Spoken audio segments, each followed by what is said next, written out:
Hey, what's going on, my friends? This is Dave Sharpe. Welcome to Wake Up Legendary. This morning we have a fantastic guest, somebody who is wearing matching gear with me. Let me welcome Michelle to the show. What's up, Michelle? Hey guys. So, calling in from Canada, is this right? Yep, absolutely. It's pretty Nice. cold here. Minus 22. Wow. Yeah. Golly. I'm so sorry to hear that. I mean, I was just in Denver last week, and I mean, it was bone chilling cold. It was about 25 um, regular, not Yeah. minus. Yeah. Well, I'm kind of used to it. Part of my job, I'm a teacher and Uh-huh. I'm an outdoor ed teacher. So I'm outside all the time. Rain, snow. Wow. There's no bad weather, only inappropriate clothing. Wow. Wow. I'm sure that's a regularly used line. It is for me. Yeah. Yeah. Tell us some background. Obviously, you just let us know you're a teacher. How did you get into this whole online world? How did you find Legendary? It was probably like October of last year, and I was sitting on my couch scrolling through Instagram, and I saw Stacey Law's videos, and I was like, "Oh, she's Canadian. She's average, normal, like me." And I was hooked. I started watching all her stuff, and like I tell everybody when I go live on TikTok, how the algorithm just like throws you more as soon as you Yeah. like, watch, whatever, you just get more stuff. So more of her stuff just kept coming through my stream. I wasn't even on TikTok at that point, Huh. and I knew I was interested, and I just started watching more videos, and I talked to my husband about it. I was like, "So I have this really cool idea." And Mhm. he's laughing at me. He's like, "Really? Are you sure?" And I said, "Honey, there's so much money to be made online. You just need to get the right education and get started on it. And Mm. I'm willing to give it a try. Are you supportive?" And he's like, "Can I quit my job if you do really well?" And I said, "Yeah, because I love my job. I'm not quitting. I mean, I have the best job in the world. I'm an outdoor ed teacher and phys ed. So, like I love what I do, but I have the extra time in my day." So in July, I did the 15-day business builder challenge, and I was hooked. Mm. I was like, "Oh, dude, this is my jam." And I bought the complete package, the complete blueprints, Mhm. on day 5, and I was like, "Oh, like everything is usable." I just, like you have to start small. You have to start with one thing, and that's why affiliate marketing is such a great thing for people to get started if they don't know much about the online world, and the education is excellent. And I was like, the complete package is good because I know I'm using it later. Like, this is my start, but this is my start. I'm going farther. Like, I'm not done until I'm done, until Mm. I'm done. So I just, went through the 15-day challenge and started posting on TikTok. I never had a TikTok before I started, and I think I'm doing okay. It's like Mhm. 126,000 followers, something like that. And yeah, I met some amazing people. Barb McGowan, who you have had on a few times, she's Yeah. become a real good buddy of mine. Mm. And if I was going to tell anybody anything about that, if they were thinking about getting started, I would just say, like, the community is so good. It's so supportive. Like, you have the opportunity to join lives on TikTok all the time. You see an affiliate marketer you're interested in, you hop in their live, you ask them questions. Um, they're so supportive, and they tell you stuff, and they share their secrets, and there's not too many industries like that, Dave, I don't think. Mm. Yeah. Well, people can find you at Broad-Minded Moneymaker on TikTok. Yeah, So Rod's my maiden name, if anybody's wondering, like, why'd she pick that name. It's my maiden name. pick a name that you have to explain what it is every time. Every time. Well, then you've got a story to tell, right? Isn't that part of what we do? We're storytellers. I love I love how you can find the silver lining in anything. That's what a great marketer does is they find the perspective, the frame. You've got to find the angle and both to persuade others, but also to persuade yourself, Yeah. right? If I can't persuade myself to do something to get started, to follow through, then if I can't convince myself I'm worthy to buy something for, you know, how do I expect to convince others that they are worth it or that I am worth it? I mean, ultimately, I'm the person that I need to persuade more than anything. So, um, no, I love the way that you see things, your perspective. It's obvious, that when the attitude here, what I like to try to do when I'm talking with people every day, I'm talking to clients and affiliates, and I'm really getting to see an inside view more than anybody else, because there's probably not as many, nobody shows up to this show more consistently than me except Matt Hatzel. You know what I mean? Yeah. And so I see a lot of and I'm always looking for what is the consistent things that I see in successful people. And one of them is what you just did, which was be able to find the silver lining in everything, be able to see the situation as glass half full. Because what you're doing there is you're essentially persuading yourself in that moment, because you could certainly say, well, the glass is half empty, and you could persuade yourself of that, begin to go into telling yourself the story of why it's half empty, et cetera, et Yeah. cetera. But choosing to see something a certain way is a choice and it's a skill. It's like the And weather, right? yeah, exactly. Like how you reframed that it's never too cold, you're only underdressed. Yeah. Yeah, it's a reframe. And when I talk to successful people, it's and this is what really has shown me that you don't need any previous experience to be a successful person. You have it in you and you can develop it in you. It's not predetermined or predestined, um, and this business shows me that every day. And so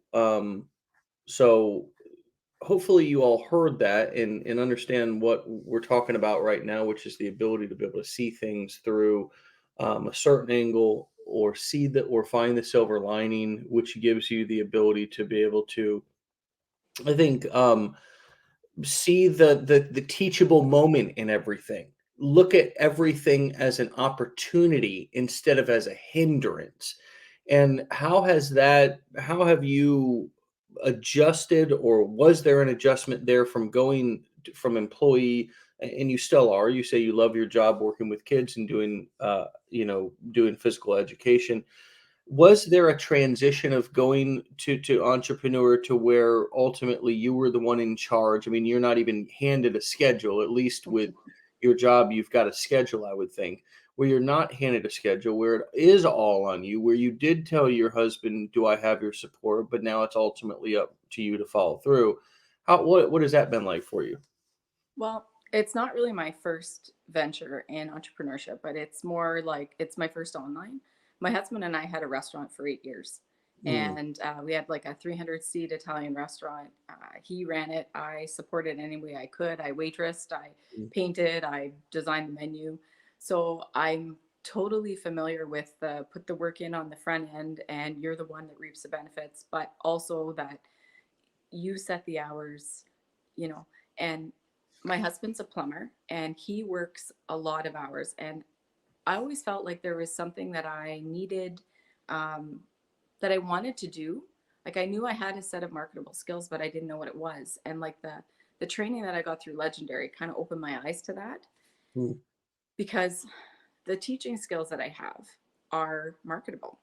mm, And being able to find some time in my schedule to put 2 hours a day into getting those skills, either working on affiliate marketing or I have a Facebook group where I'm nurturing my leads and warming them up and moving them towards conversions, but also in teaching. I teach English as well, and that's not really a favorite of a lot of kids. And I always say, like, my number one lesson, because I also coach. I coach athletics, I coach cross country running, track and field, badminton, and soccer. And mm, so I always say to the kids, like, my favorite quote ever is the Michael Jordan quote where he talks about failure. And he mm, says, I've missed X number of shots. I've been chosen to win the game and lost X number of times. And he just goes on and he lists like failure, failure, failure, failure, failure. He's like, but I succeeded because I failed. mm, Because you don't learn anything from being successful. mm, Success teaches us nothing except, ooh, I'm awesome. And mm, then you fall flat on your face. And then you have to learn how to pick yourself up again. And Mm, failure teaches us more about ourselves. It mm, teaches us more about how to find the right path and how to be successful than anything else. And so, in the ventures that I've had with my husband when we had the restaurant, in trying different things in my approach to teaching and how I deal with kids and how I coach athletes, failure is the necessary part of success. And if you are too afraid to fail and put yourself out there and try stuff, you're not going to be successful because you're going to be so afraid to do anything. you know, you're the second person that I've heard say that quote here in the last week, that you don't learn anything from your successes, you only learn things from your failures. And it's really interesting. It's a very interesting quote. We, I think, as human beings, are constantly wanting to turn the other cheek, look away, act like it didn't happen. All of our failures, instead of hashing them out, looking at them, unpacking them, seeing what went wrong, or seeing what I could have done better, or see where I missed something, or see where my blind spot is, to really dissect, to really do a autopsy on my thinking, in a sense, because it's a beautiful thing. You die one physical death, one time in your life, but a thought dies 6,000 times a day. It's no big deal. So for me to analyze my thinking, and do it with, and be embarrassed about it, like as if my failure, me making a decision that led to a failure, is somehow a surprise. I mean, again, with a brain that kicks out 6,000 thoughts per day, it's, you're going to have some shitty thoughts in there. I mean, you're just going to have some shitty thoughts in there. A lot of them are going to be old thoughts and thinking that was passed on from somebody that's not even yours. So that's why having awareness about this stuff is important, so I can begin to unpack and separate what are my belief systems about me and about the world, and what is moms or dads or whoever I grew up with talking about, limiting beliefs around money. I can't afford this, blah blah blah. But I think you make a great point there, with that, and I love it, that you don't learn anything from your successes, only your failures. So how do we embrace that more? I mean, how do we embrace failing more? I mean, I can tell you how I do it now. Is, for me, I'm a massive action taker, for lack of better words, meaning that I don't think about anything anymore at my career unless I'm brainstorming something specific. Nowadays, everything in my career, that I do in my business, I just do it. I've already done the preparation work, so I'm ready for things. This wake up show I get on and I talk, just, there is no preparation. These conversations are wherever they go. Um, but for me, the way that I overcome a lot of that analysis paralysis, in being afraid to take action because of all the scary things out there that could happen, I'm to a point now to where I don't even think about it. I don't think about what, I just get on and go. I don't know how to explain how I operate, but most people couldn't operate like me. They're also, it works for me. And what I mean by is, I do very little prep time. I don't need a whole lot of getting ready to get ready. I've stripped down all the barriers in front of me creating content, going live, marketing, if I need to throw on a camera real quick. And that was that I stopped worrying about what I was going to wear all the time. And a couple of years ago, I just started wearing the same thing on camera all the time. So therefore, I didn't need a shower, didn't need to have my hair combed, right? Yep. Seriously, I took a look at my life. I said, I've been doing this for almost 10 years, a couple of years ago when I started doing the show every day. And I said, look, I can't be screwing around in the morning with trying to get ready, worry about what shirt I'm going to wear, worry about if Yeah. my hair's combed in the proper place. And so what I did was, I just shaved my head. I shaved my head, and Not doing that, I for the record. decided to wear the same thing every day, which was a black shirt and this hat.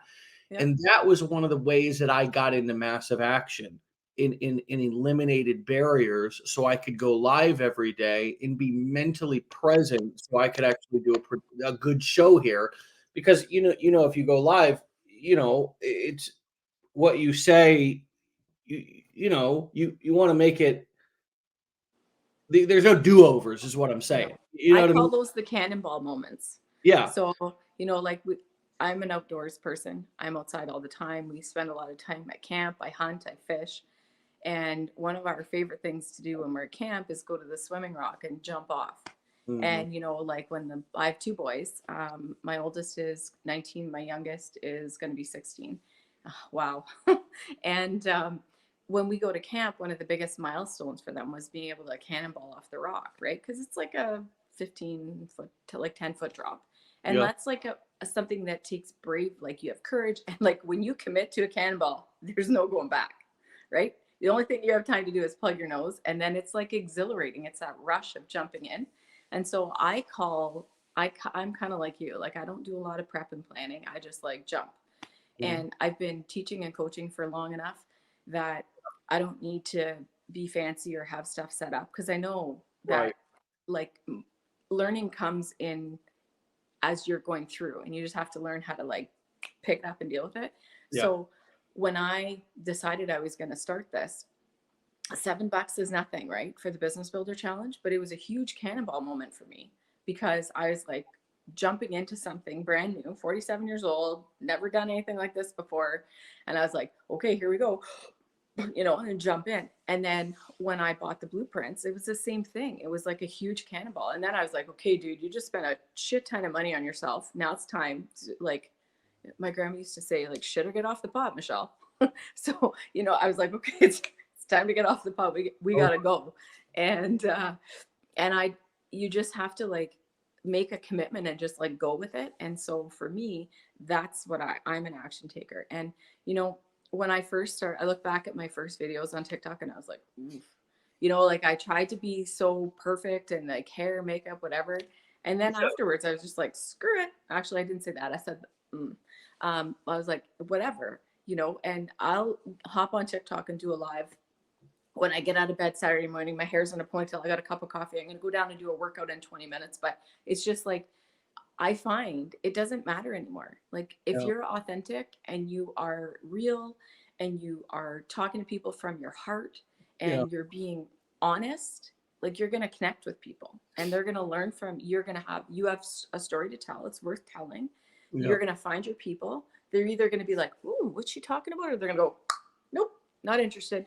And I don't want those people. I just want the people that are interested in me and my story and learning and the possibility that their life could change massively with Yeah. a little bit of action and a little bit of cannonball. Well, I love that analogy. I think many others did too. You know this this this one of the strategies that you wrote down was the Facebook group strategy. And is there a couple of things that you can tell us about that particular strategy that is working really well? How did you stumble upon it? And how's that been going for you? How's it affected your bottom line? And how are you tracking how it's affecting your bottom line to know it's working so you continue to want to do it? The Facebook group is good. I think it's at about 3,000 people right now. And when I know that sometimes people need more encouragement. You can't expect that you're going to have your sales coming directly off whatever social media platform you're on. And so you have to build a connection with people. And one of the ways that you can get them to know, like, and trust you is to give them more exposure to you. And in a Facebook group where you can, have live trainings and show people like how to pick your avatar, how to do your sales funnel, whatever, the more time you spend with them, the more time you make a connection with them, the more you show them what it's like to do what you're doing, the more likely they are going to be to say, okay, I'm in, or can you tell me a little bit more about that? And in the business that we're in, when we're doing stuff like this, you can't expect that people are going to just, see you on TikTok for the very first time and go, oh, I'm buying what she's selling. I mean, there are unicorns. That does happen, but some of us have to work a little bit harder at that. And Mm, so you just have to find the things that are working for you and make that connection with people, because the most important thing that you can do is be authentic and real and connect with people. And when you post videos on TikTok, people are like, why do you want to help me? I'm sure there's something in it for you. Like, yeah, of course, there's going to be something in it for me eventually.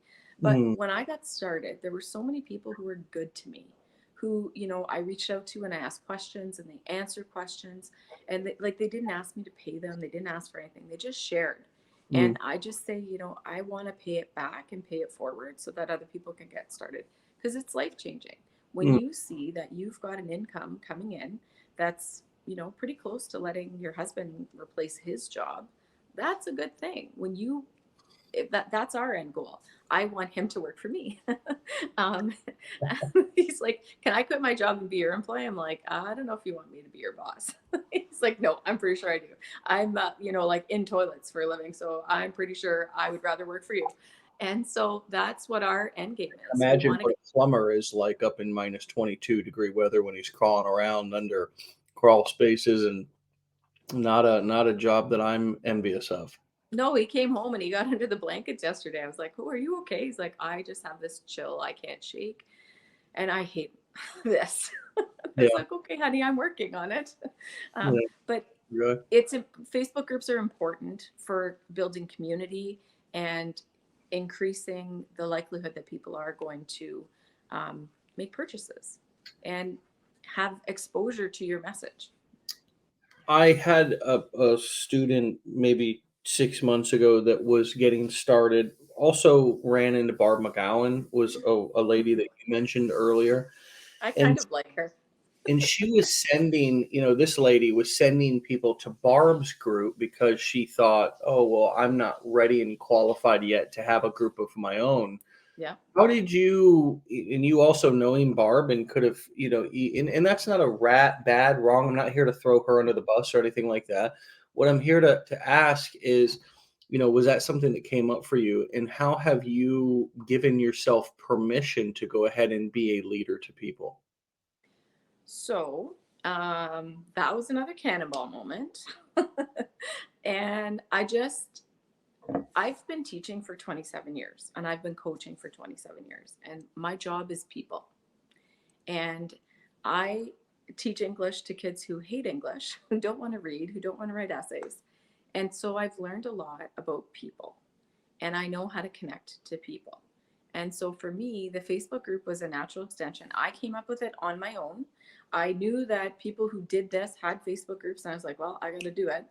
And I, put the structure in place. And it's a learn as you go thing. But for me, it gives me an opportunity to connect with people. And it gives me an opportunity to share what I have. And, ultimately down the road, there are things that I want to do, like in the blueprints package, the complete package. There's a coaching blueprint. There's a digital products blueprint. There's a um, masterminds product blueprint, and I go to those all the time because those are helping me to get stuff set up in my Facebook group so that I can expand my offering. Affiliate marketing was my introduction to that, and for that I'm very grateful. Like I Everything I learned from Legendary is I'm using it all the time. And the Facebook group is a way for me to take those other pieces that I have and start putting them in place. I did a training the other day with Doug Boughton, and he was, talking about challenges and teaching, and there's so many people that have gotten their starts in Legendary who have gone on to do really amazing things, and the education that they get comes from you. It comes from what you've set up and all those products that are so great. Like, and having a Facebook group allows me to tell people about them too.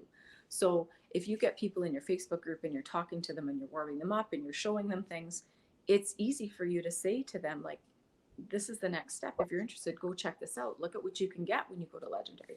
Look at, yes, for $7 you get this insanely valuable deal and you learn all this stuff, but afterwards there's even more that you can learn.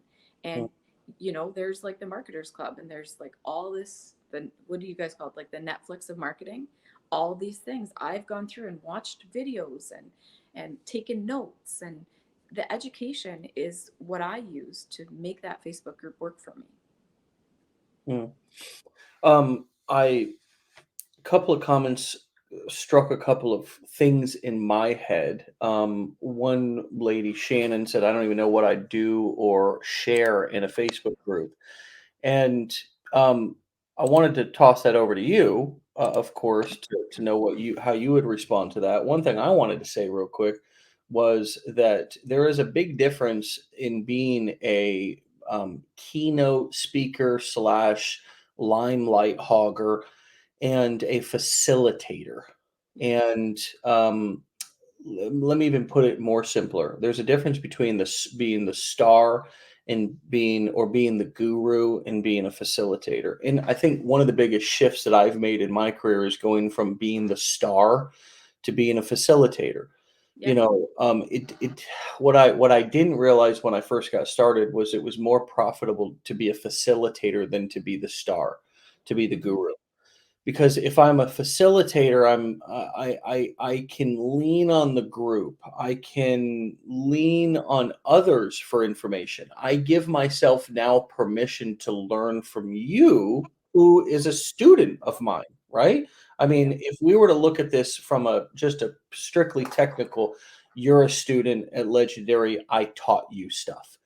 But that limits me. That limits me, because now all of a sudden I have to live up to this expectation that maybe it's even one that I put in my own head. Well, I have to continue to have stuff to teach and I have to continue to be this guru. And it doesn't leave room for me to learn and it doesn't leave room for you to shine.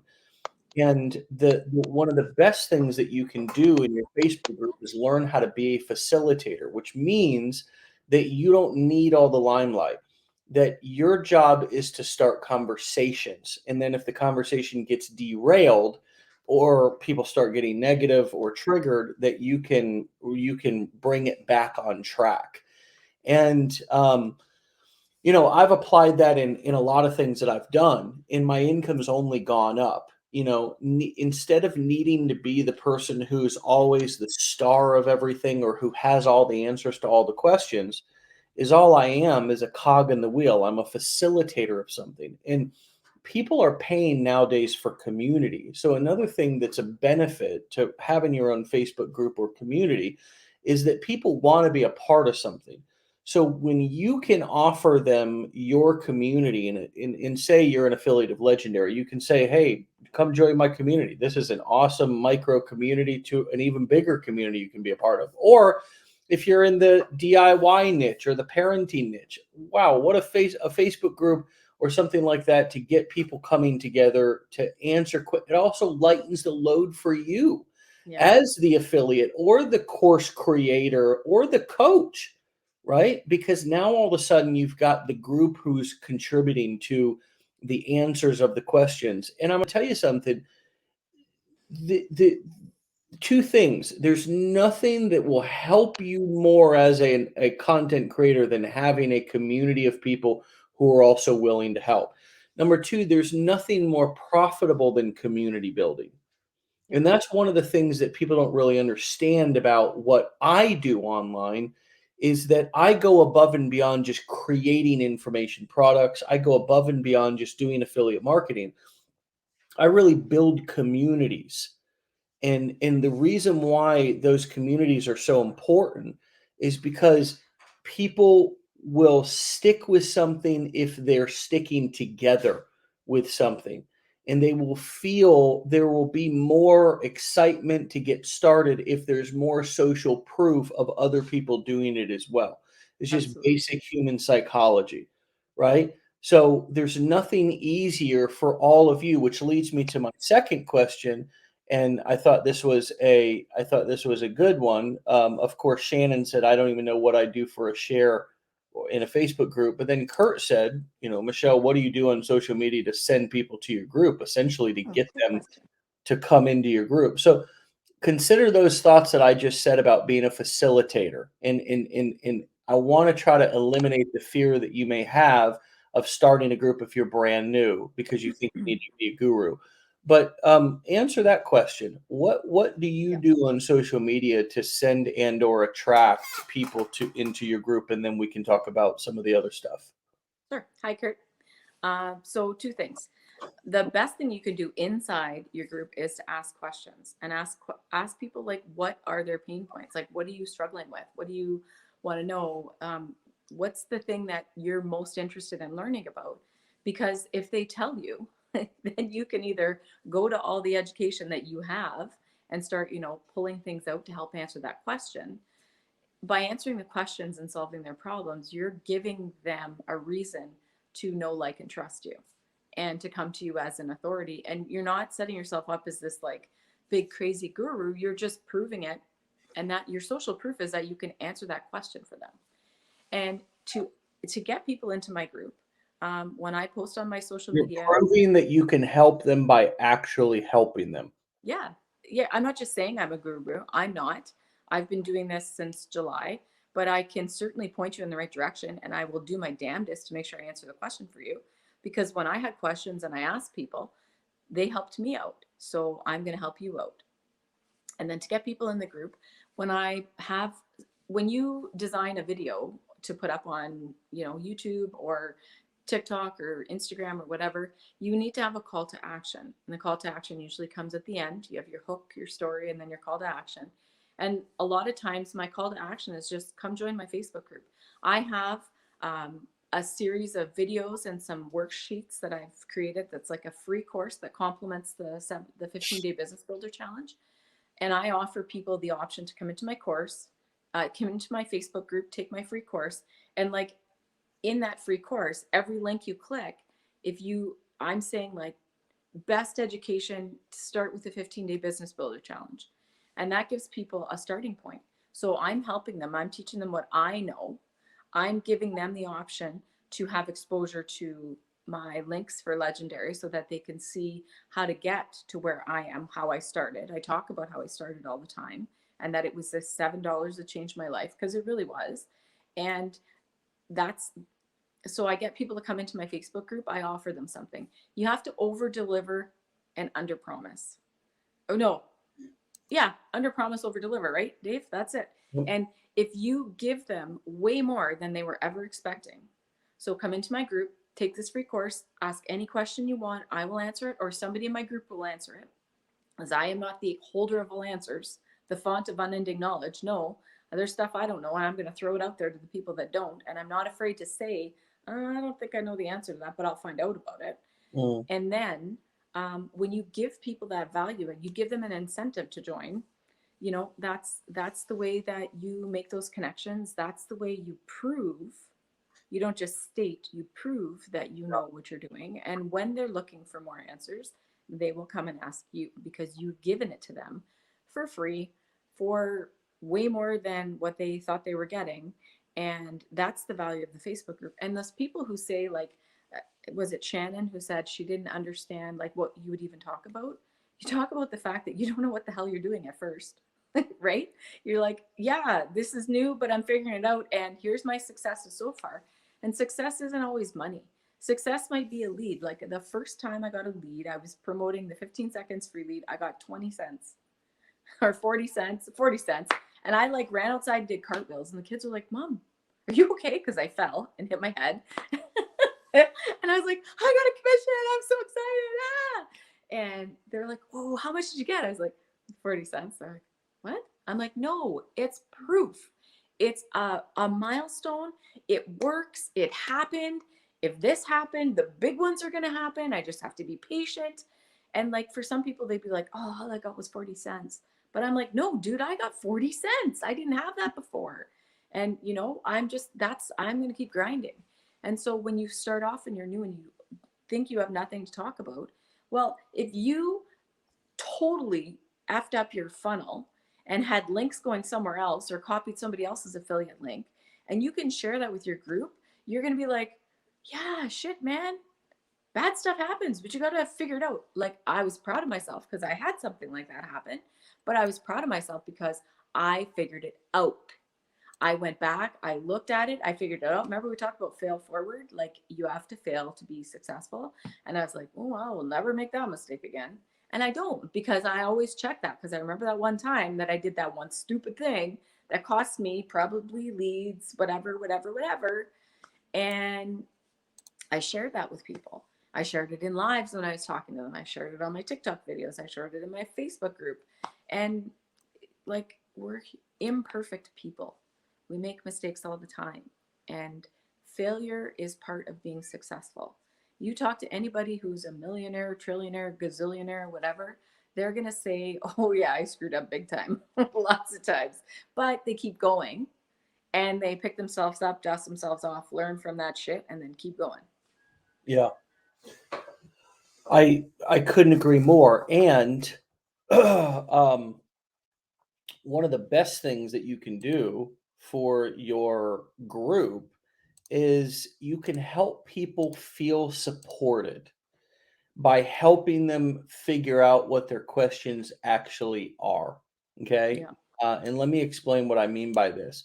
Most of the time, when somebody gets started, at least I know I did when I got in this industry, I felt all this pressure as it's come up already today to be again this all knowing guru. And my people, the people that I was running into, the people that I was selling affiliate products for, they didn't need an all-knowing guru. They just needed somebody who could help them figure out what their questions actually were, you know. And so as the facilitator of a group, what is oftentimes the best value that you can give somebody is to teach them how to ask better, more powerful, more clear questions. And Yep. I'm having a problem sharing my screen, but I have a wonderful a wonderful exercise or system um, to help you to get anything that you want, and or to help you help someone else to get anything that they want. And it's called the how to get what you want by asking better questions and getting better answers exercise. And imagine if you were doing this with somebody else for a second instead of just with yourself. You know what I mean? Because obviously you can do this with yourself to help you get more clarity about, what you're trying to ask. So ultimately you can get a better answer back. Because a lot of times we enroll in these coaching programs, but we don't know how to actually be a student, you know.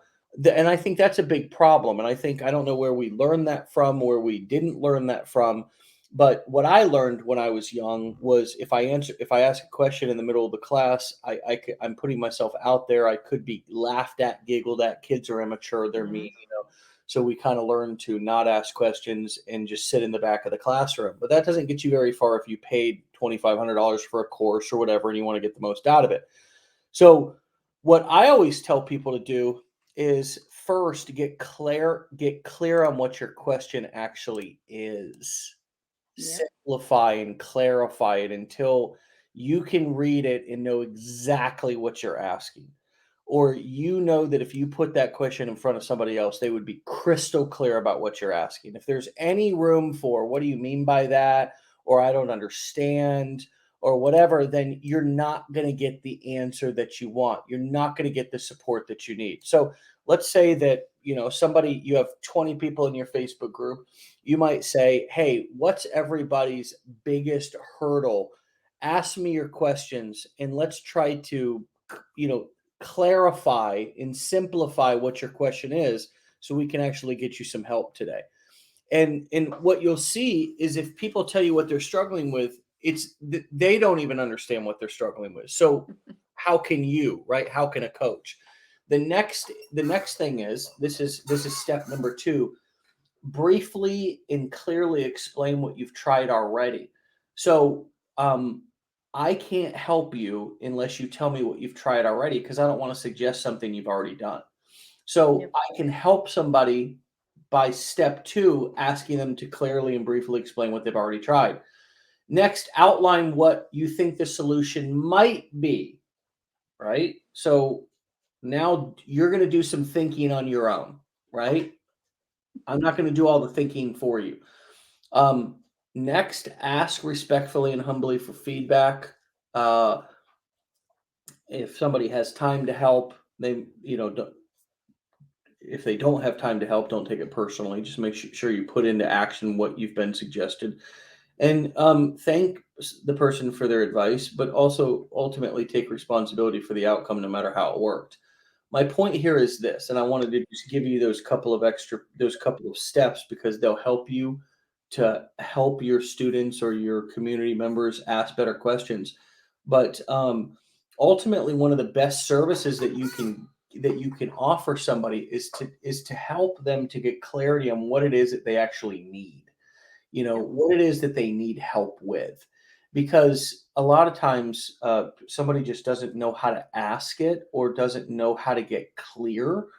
And instead of being a guru, the wisest teachers in the world, the wisest mentors in the world, the most helpful people in the world are never the ones who have all the information and just offload, you know, terabytes of useless data to you.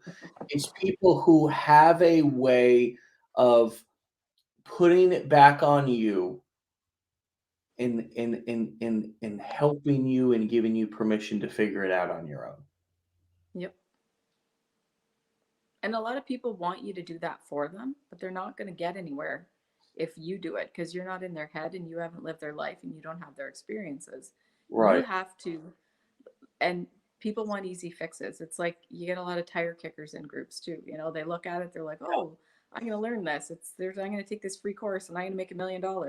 Yeah. No, you have to level up. You have to like learn. You have to educate yourself. You have to expose yourself to different viewpoints.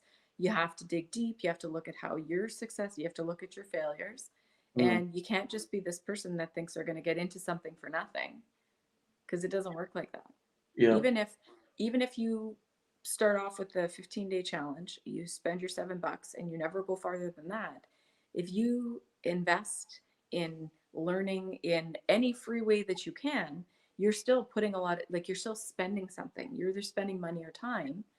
And some people just aren't willing to do that, and they look to somebody like a guru to be like, okay, press this button, touch this, go here, buy this, use this, and you're going to be rich. No, it doesn't work like that. You have to ask questions, and that clarity in asking questions and knowing what the problem is the biggest one. Because there's people that I've helped, and they're so unclear in their head of what they're even asking. You can't even answer their questions for them because they don't know what they're asking. So you're trying to give them some things that are a little bit more like breaking it down for them so you can help. And Yeah. it's asking questions, like you said in the Facebook group. That's one of the things that you can talk about. Like, so what's everybody struggling with today? You're going to get a ton of answers. That question because it just is all it does is make everybody focus on their struggle. But you're right. Yeah. It's it is a conversation starter, and everybody loves to talk about what they're struggling with. So you'll get lots of comments on a post like Lots that. of content ideas. Lots of content ideas, lots of conversation. Another thing that the common person in this industry who buys business opportunities, how to make money online, information, etc. And I think this is a common human trait, but I do know this about the avatar in this niche is that they feel unsupported. They Yeah. feel like things they've tried in the past, the person who they bought it from, the guru, whoever it was, didn't support them. That Di- comment comes up a lot. yeah, and essentially what they're saying is they didn't do it for me. I had unrealistic expectations, and I took from something that they said along the way that they were going to do it for me. They didn't, and now I feel like I got taken advantage of. So they don't feel supported. So instantly, if you are talking to the marketplace and you're saying to them, have you felt unsupported in things in the past? Now offering that community is a huge missing piece. And I call my sales process that's proprietary to us here and me at Legendary, and I don't teach it anywhere. I might one day to our students. It's called the puzzle process. The big idea is you're looking for the missing piece. And one of the biggest missing pieces with people, again, who are potential customers, avatars in this niche, is they feel unsupported. So if you can make them feel supported, not by answering all their questions, because if you answer all their questions and do all their work, You're just the person they begin to bully, like the kid Mhm. that does everybody's homework at school.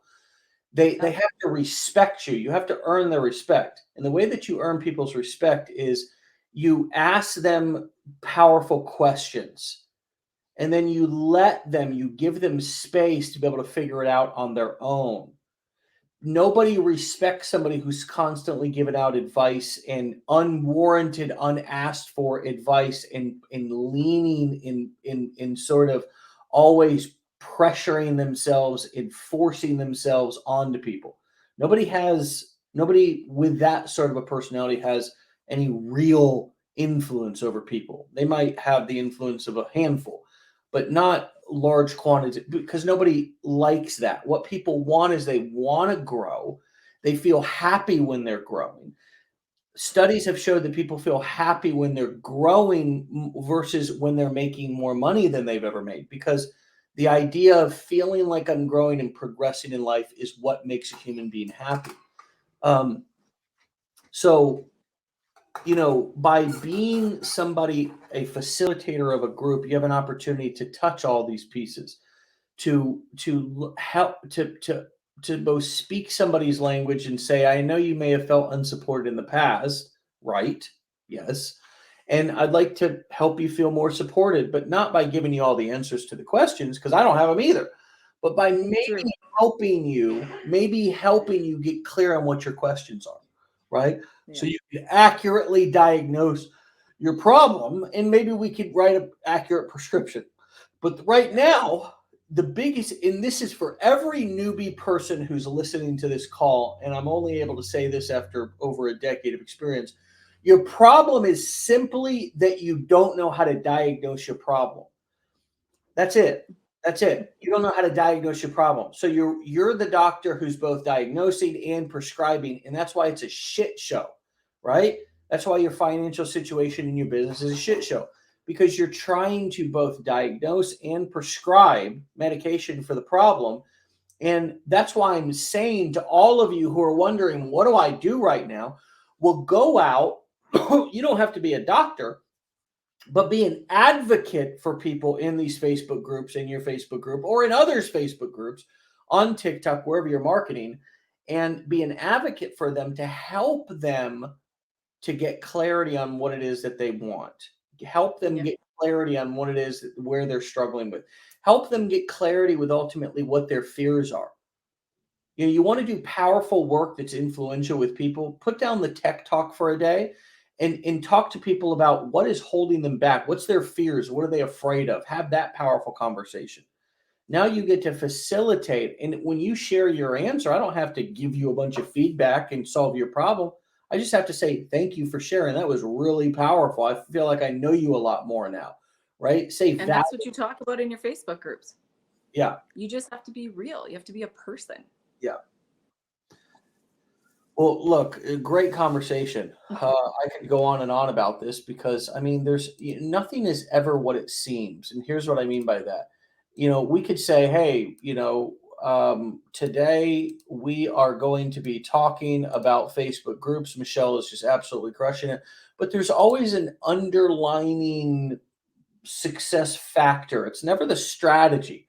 It's always the work you do with people, because it's all about people all the time. It's just a different medium, it's a different platform.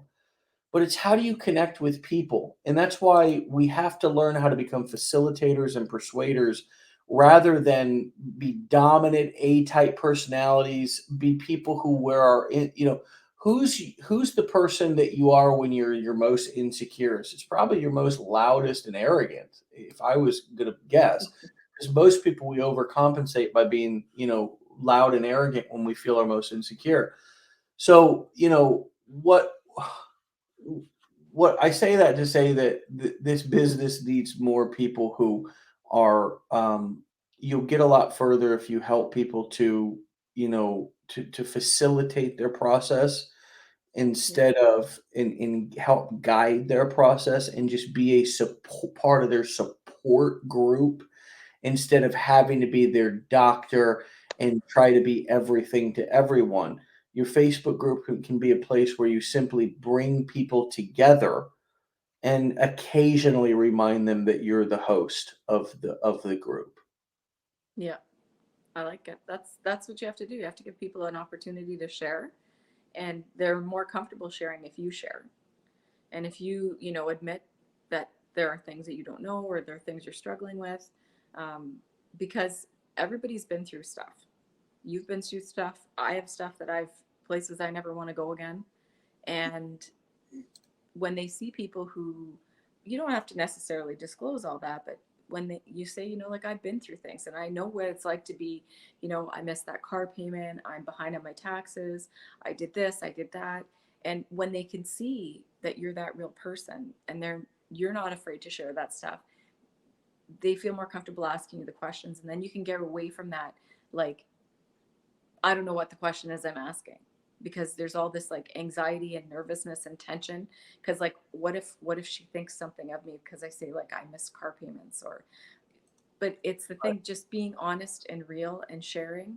And that's what you use your Facebook group for. It really is about supporting and creating a community and having a place where people feel comfortable to ask questions. Because I always say to the kids in my class, like, please don't be afraid to ask a question. Because if you're asking the question, there's probably five other kids in the class who just couldn't get up the guts to ask the question, but they need to hear the answer too. Correct. Correct. That's, Well, Michelle, wow, powerful conversation. Looking forward to I a think so follow up. too. If you'd be That was willing fun. to go back and keep us posted on your journey. Anytime. I'd love to come back, Dave. Okay. Thank And you for having me today. stay warm up there in -22, and say You figure it all out. your Figure kids. it out. Your husband sounds like an awesome dude. Tell him I said hi, and we'll talk to I you will soon. do so. Sounds good. We'll come on a legendary weekend. I'll bring him along so he can get all pumped up. That sounds fantastic. Would love to meet him. We'll have many plumber stories to share with each other. I've got a couple of humdingers that he'd get a kick out of. All No right, kidding. I'll talk to you later. Thanks, Dave. Have a good day. See ya. All right, my friends, my friends, my friends. Follow Michelle at Broad Minded Money Maker. Broad Minded Money Maker. Broad like broad, like BROAD. Broad Minded Money Maker. Broad Minded Money Maker. Michelle from Canada, crushing it with both TikTok and the Facebook groups. I mean, she's up to 126,000 on TikTok, so it's not like she's slacking there. Um, so awesome conversation this morning. Have a fantastic weekend. It is Friday. It is coming up on the end of the first month of 2022, the 28th day. And it's a fantastic time to check in and say, how's those 2022 goals going? Where's my business at? How many days have I put off going through the training? I mean, just the 15-day challenge is a great gauge of your level of follow throughness. Have you finished that? Is that something maybe that you're coming back to? That's okay. You can come back to it and pick it up where you left off. But this beginning of the year has brought a big influx of new customers to Legendary. And I think it's a sign of a lot of people having New Year's resolutions. But my challenge or invitation to you would be to don't let that be a resolution. Let that be a transformation, and put you and your future first, and dive in and commit, and use this weekend maybe to go back, as we kind of try to get you to do when we send out the weekly recap email, and listen to some of the episodes. Even if you go back on the podcast, I was just looking at the podcast the other day, and go back through some of the older episodes and listen to the audios. It's just as good. And we put the replays of this show, obviously leave them here on the Facebook page, over on my YouTube channel. You can look me up, David Sharpe, or on Wake Up Legendary podcast. So it's all over. It's there for you to, and I mean, these interviews are gold. They're gold. Every day you're hearing from people and you're grabbing little nuggets of wisdom and experience, just like we did with Michelle, that's telling us how she was successful, what she's doing with her Facebook group, how is she being a leader or a facilitator when she only got started just a few months ago. Those questions get answered in these morning sessions, and a lot of times if you don't pay attention. But I just challenge you to lean in right now a little bit more than ever before, because we're coming up on the end of that first month of 2022, and that's where everybody starts to forget about those resolutions and big goals they set for themselves just 28 days ago. So lean in, listen to some recordings over the weekend, do some, knock out some things off your to-do list, and let's get ready to crush February. And I'll see you guys on Monday. Get out of here. Peace.